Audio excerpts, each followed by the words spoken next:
Good afternoon, children. Welcome back to your geography class. We will proceed to the next topic, that is land degradation and conservation measures.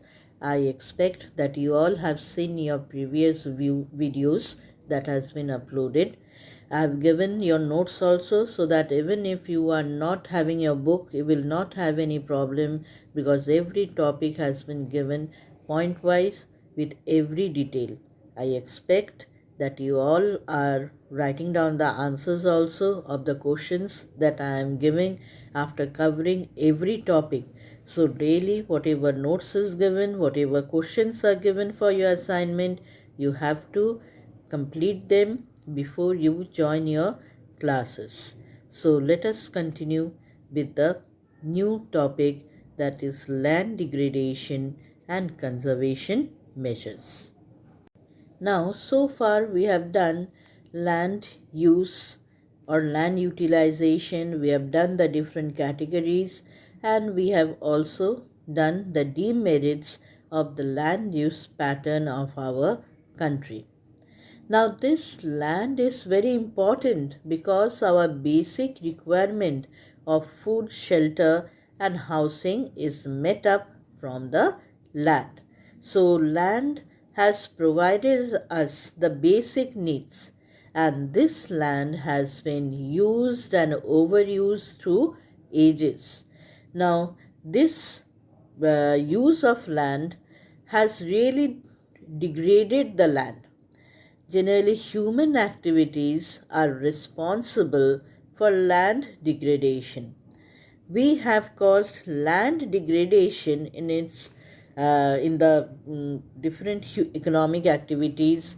Like, for example, we are carrying out construction, we are carrying out different economic activities. Like, for example, we are tilling the soil, we are making roads, bridges, we are doing mining activities, overgrazing, all deforestation. All these human activities are responsible for causing land degradation. So directly the human beings are responsible for it, and indirectly what we have done, we have exposed the land and we have made it bare. We have removed its cover. Like the root of the trees, they hold the soil very firmly. So this soil is the cover. We have removed the trees, we have overgrazed. So when the cover is removed, automatically the layers of the soil are exposed to erosion by different natural agents. Now these natural agents now are easily removing the soil, like, for example, the forces of wind, the water, the glaciers in the mountains, the sea waves in the sea coast. So all these different natural agents, they increase their rate, they increase their speed of removal, because the soil is not having any kind of cover for its protection. So human beings have destroyed the land, degraded the land in two ways: directly through their different economic activities, and indirectly they have helped the natural agents to speed up and increase the rate of soil erosion. Now, I am saying land degradation and conservation measures repeatedly. Now, what do we mean by land degradation? Now, degradation is lowering of the level of the land, and this is done by, as I said, the human activities through their construction activities, and also the natural agents of erosion. So land degradation is the lowering of the level of the land. Now see, children, on this earth, whatever erosion is taken place, and whatever soil is removed, that soil is deposited somewhere else, because this soil is not moving out of the earth in the space. It is deposited in the earth. But when it is deposited in the seabed, it is of no use to us, or when it is depositing in the bed of the river, that is also making conditions risky because it may cause flood in the river. If it is deposited on the land somewhere else, then only it is of use. So the lowered surface of the land is known as degraded land or land degradation, and where it is deposited, the height of the land increases and it is known as land aggradation or aggraded land. At present, our country has 130 million hectares of degraded land in the country. Now, out of this, 28% of the land is forest degraded. That means that 28% of the land has degraded due to removal of the forest. That is, soil erosion has taken place due to the cutting away or the removal of the forest or due to deforestation activities of the human beings. Second, we have wind eroded areas. Now, we all know that in the desert area, wind erosion is very, very common. Sandstorms or dust storms can remove huge quantities of sand and deposited to far areas. Like, you will be surprised, children, that from Rajasthan desert the sand is blown to the Himalayan areas of Uttarakhand. So wind erosion has also degraded 10% of our land. Then we have water eroded areas. So erosion by water, by running water like rivers, by rainwater that is moving down the slopes or moving down the land surface. You will never find that the rainwater which is draining down the land is crystal clear or clean water. No, that is muddy water, and that is also removing soil. So that is also a kind of land degradation activity or soil erosion done by the running water. And here in this case also, almost 56% of degradation is carried out by water. It may be river water, it may be rainwater, it may be sea waves along the coastal areas, it may be removal by the glaciers. And then we have the saline and alkaline deposits, which also have caused land degradation, and 6% of our country's area is affected due to the saline and alkaline deposits. Now, what is saline and alkaline deposit? Now, this is a condition that arises due to the presence of soluble salts in soil. Now, sometimes what happens, some of the soils, they contain salts like sodium carbonate or sodium bicarbonate.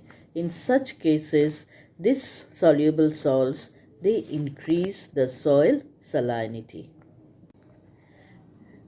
Now, soil salinity or alkalinity, this happens due to two main causes.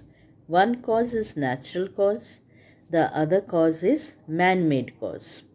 Now, when I say natural cause, that means there is presence of minerals like sodium carbonate or sodium bicarbonate, which upon weathering, you understand, weathering is the breakdown of rocks, and the rocks break down into finer and finer particles till they become soil. And always the soil will have the constituents of the mother rock or the parent material. So if the parent material is containing sodium carbonate or sodium bicarbonate, in that case the soil will also contain them, and the increased constituent of sodium carbonate and sodium bicarbonate increases the soil salinity or alkalinity. And there is another cause, that is man-made cause. Now in man-made cause, we use coal in the power plants, or sometimes you use lignite rich limestone. Now what is lignite? Lignite is a variety of coal. It's a low grade coal. Okay, so lignite rich limestone is sometimes used, and the ash that we get, that contains calcium oxide. Now this ash is sometimes used to produce fertilizer. Ash is used for producing fertilizer in our country. So when this fertilizer is applied to the soil, and this fertilizer is rich in calcium oxide, in that case the soil may become alkaline in nature. So again I am repeating, there are two causes by which the soil may become saline or alkaline in nature.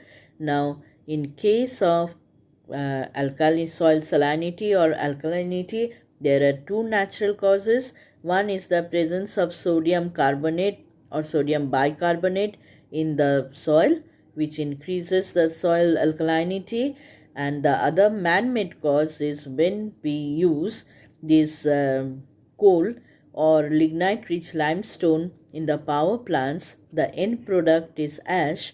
That ash is used to produce fertilizer, and that fertilizer is rich in calcium oxide, and that increases the soil alkalinity. Next, let us come to the paragraph where we will study about the different human activities that are responsible for land degradation. The first human activity is deforestation. Now, deforestation is done for different construction activities, for urbanization, and the most important thing, large-scale deforestation takes place for our mining activities. Now, when any mineral is found out or discovered, then a large area is required through which roads are made, the machineries are taken through the roads. So a large area is deforested. So mining is one of the most potent cause. Secondly, what happens after we take out the minerals, and the mineral mines are left just like that. The mineral mines are not covered. Thus, again, it is not reclaimed. The land is not reclaimed in our country. Reclaimed means the land is not like given some protective cover. They are left just like that, and there are huge scars and depressions on the surface of the soil. And the areas, the states that are affected are obviously the states where mining is done on a large scale, that is our states in the plateau areas, like for example Jharkhand, Chhattisgarh, Madhya Pradesh, Orissa. All these states are very much affected by mining activities, and so land degradation has taken place on a large scale in these areas. Children, you will be surprised that in England, coal mining used to take place on a large scale in some of the areas.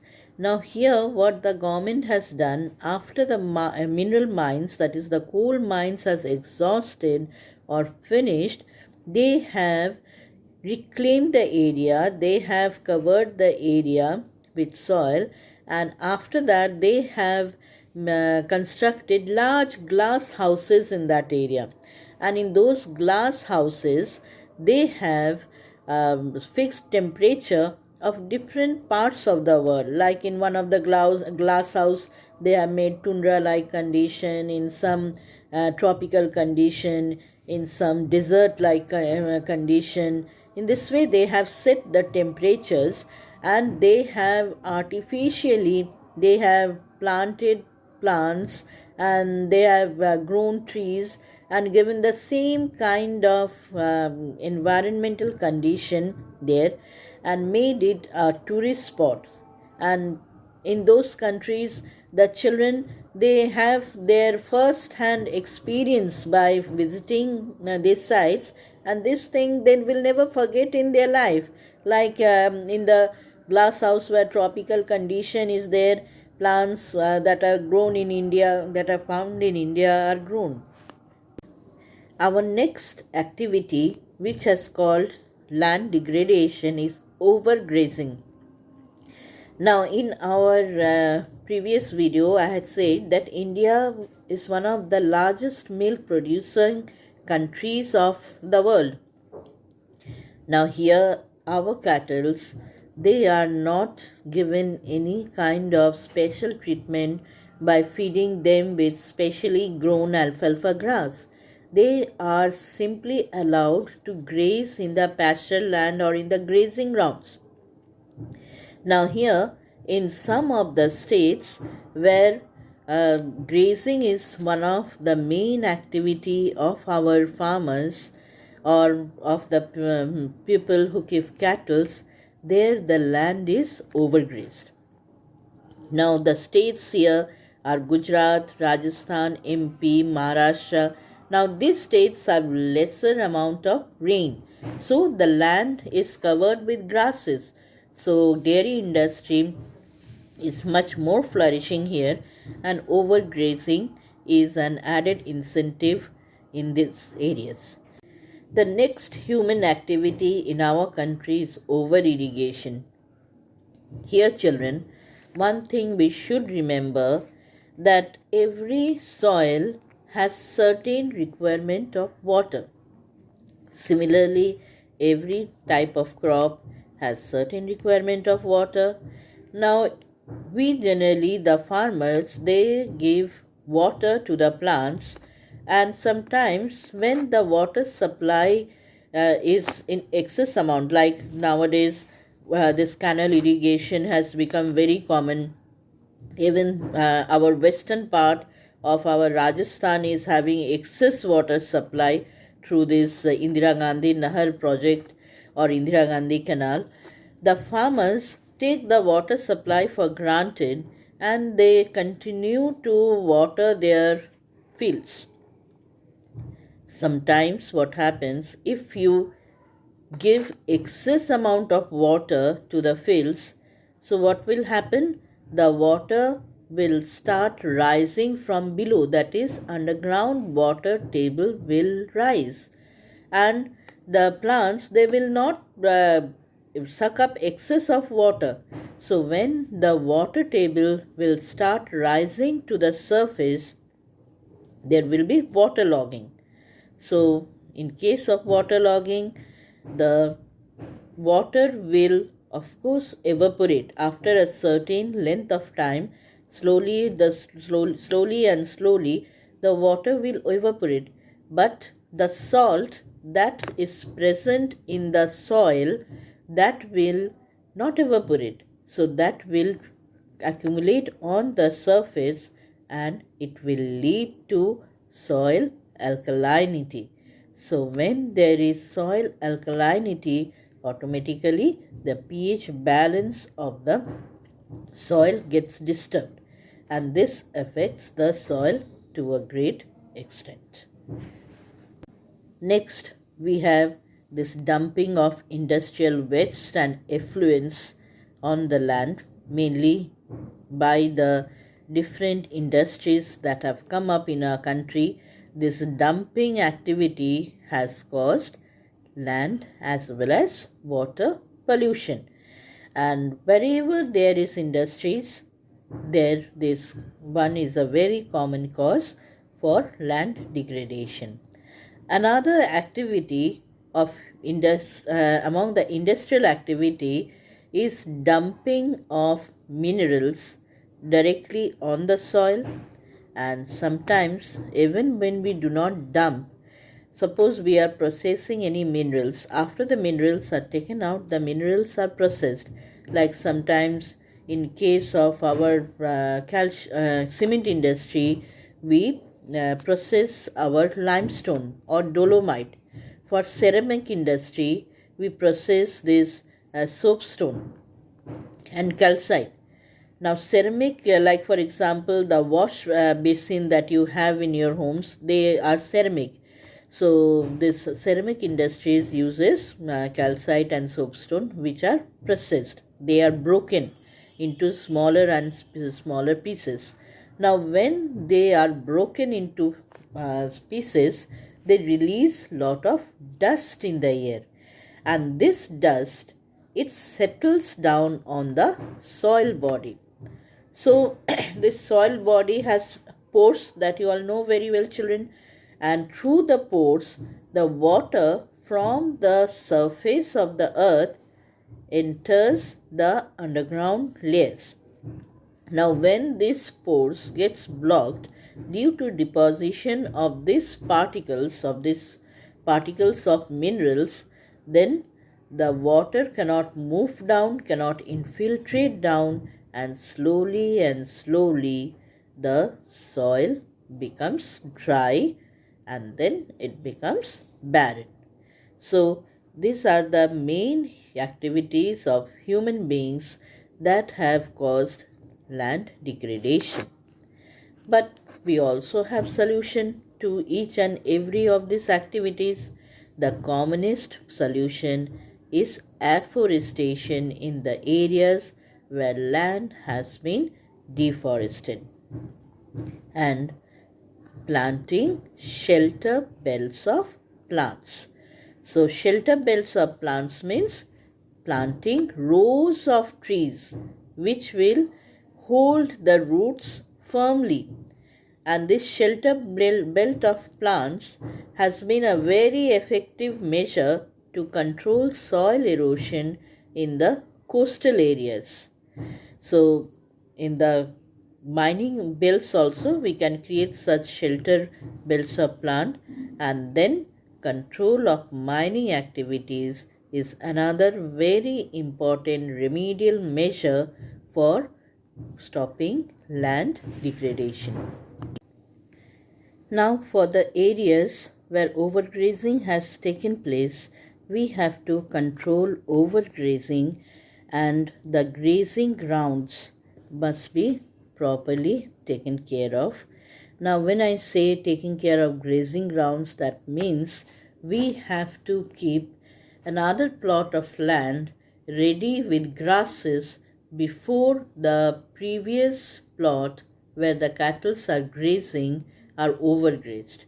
That means grasses must be grown specially for the grazing of the cattle, and this must be done with lot of care. Like it is done in Australia, alfalfa grass is grown specially for feeding the cattle. Now we have the areas where over irrigation has taken place, so proper regulation of the supply of irrigation water must be there. It must be monitored carefully, and care must be taken that the groundwater table must not rise up and create water logging. Similarly, for all those areas where the material from the industries are dumped, those materials must be properly treated. Properly treatment plant must be there of different industries before dumping of the waste in the water or on the land. You'll be surprised, children, that Rishikesh is a place beside which our river Ganga flows, and it is quite upstream. In Haridwar, the Ganga river comes to the plain. Rishikesh is quite upstream from our Haridwar, and when the samples of water were tasted, it was found that in that upstream area also so many industries there in Uttarakhand have caused water pollution. 1 kilometer downstream from Rishikesh, the water has already become polluted. But now, due to lockdown, the industries are not working, and the water now at Haridwar has been declared by the government that it has become so clear that it can be used for drinking. So treatment of water is very necessary because it also affects the life that survives in the water. So treatment of waste and effluents before dumping on the land and the water bodies. And lastly, we have some other remedial measures like the desert areas where sandstorm or dust storm can remove this sands, particle of sands to long distances. There, stabilization of sand dunes must be carried out by planting thorny bushes. Now, when I say stabilization, stabilization means stopping the encroachment of the sand particles or stopping the blowing of sand particles to other areas, and especially this is very much effective in the desert areas. So desert areas must be planted with thorny bushes so that the sand dunes cannot shift from one place to another. Wind erosion will be in check in those areas. And finally, whatever wastelands we have, if you remember the land use portion, there we have done cultivable wasteland where the land is without cultivation for more than 5 years.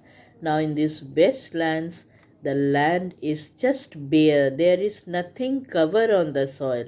So this wasteland must be properly taken care, and the land must be planted with some kind of crops, if not crops, just grasses, so that there is a cover on the soil and the land is not degraded further by different erosional agents. So children, this much is there. I have done just one topic today. Now let us come to the notes, and please, it's my request to you all that all of you will take down the notes, because if you take the notes during the examination time, this will be very helpful for you. I have written everything. I am giving everything in very simple English language. Now coming to the first point of the topic, I had said that the land provides us with food, shelter and housing. Second, human activities have caused land degradation and has also helped the natural forces to speeden up or increase the pace of soil erosion. Thirdly, I had defined land degradation. Land degradation is lowering the level of the land by human activities and by natural forces. Now, what type of human activities are responsible for land degradation? Construction, mining, over-irrigation, grazing in excess amount, deforestation, industrial activities. And then we have the natural forces, that is soil erosion by running water or rivers, wind erosion in desert areas, sea waves in the coastal areas. Then you will find that I have drawn a diagram of the normal land, level of the land. Secondly, the degraded land, that is the land surface has been lowered due to removal of the soil cover.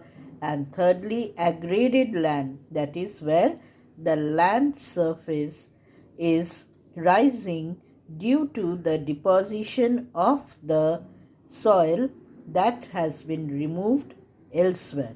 So that is known as aggraded land. Then I have done degraded lands in India with percentage. So the total area where the degradation has taken place is 130 million hectares, of which forest degraded is 28%, water eroded 56%, wind eroded 10%, saline and alkaline deposits 6%. Now, saline and alkaline deposits is a condition that arises due to presence of soluble salts in soil. So this soil alkalinity or salinity takes place mainly due to natural and man-made causes.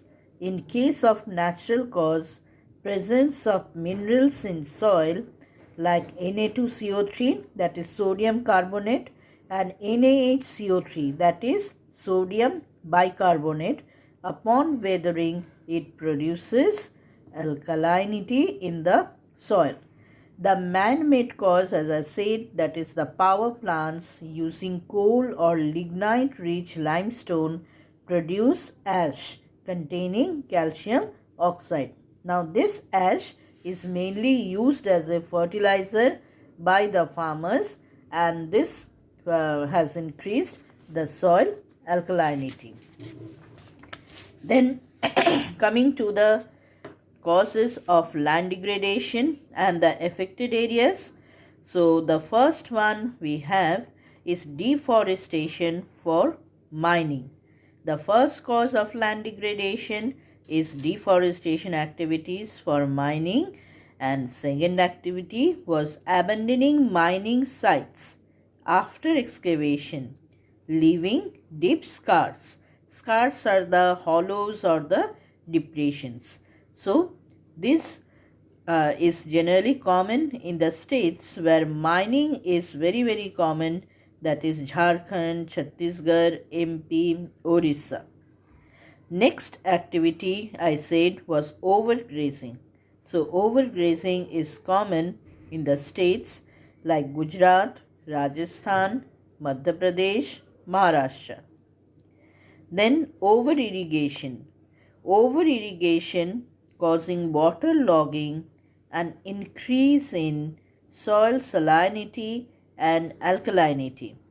And this is affecting the states where agriculture is the dominant activity like Punjab, Haryana, Western UP.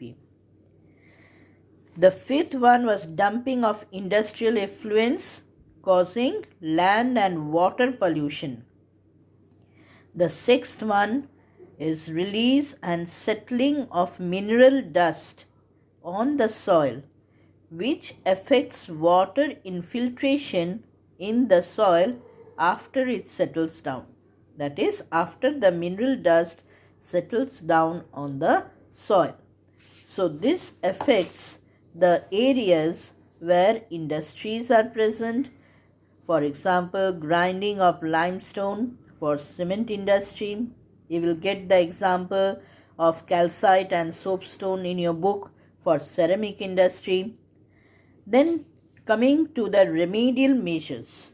How can we stop or reduce this rate of land degradation?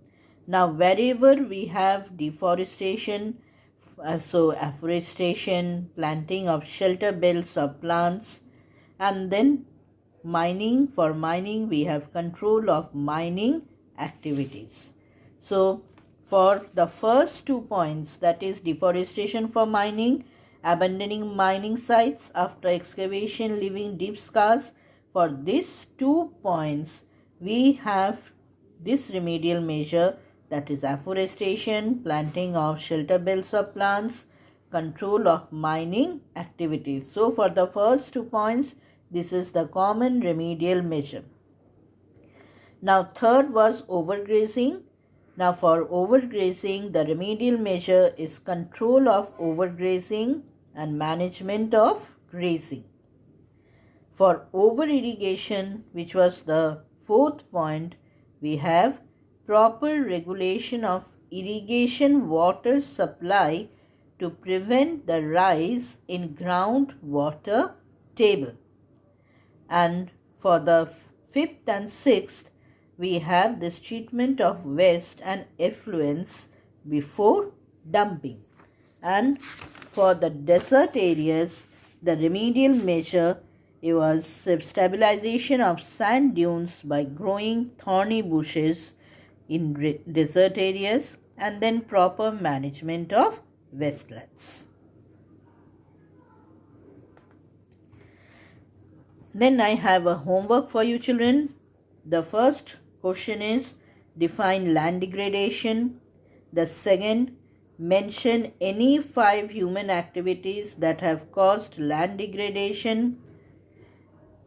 The third one, which factors are responsible for land degradation in the states where mining and industrial activities are carried on. So here children, you have to write the mining activities, the things related to mining activities, and the things related to industrial activities. That is the first and second point, and the fifth and sixth point. And the last question, mention any 5 measures to improve the quality of degraded lands in India. So you have to write any 5 remedial measures for it. Now children, whatever questions are given, whatever notes are given, I expect that you all are compiling them and completing the assignment for correction when the school will reopen for you all.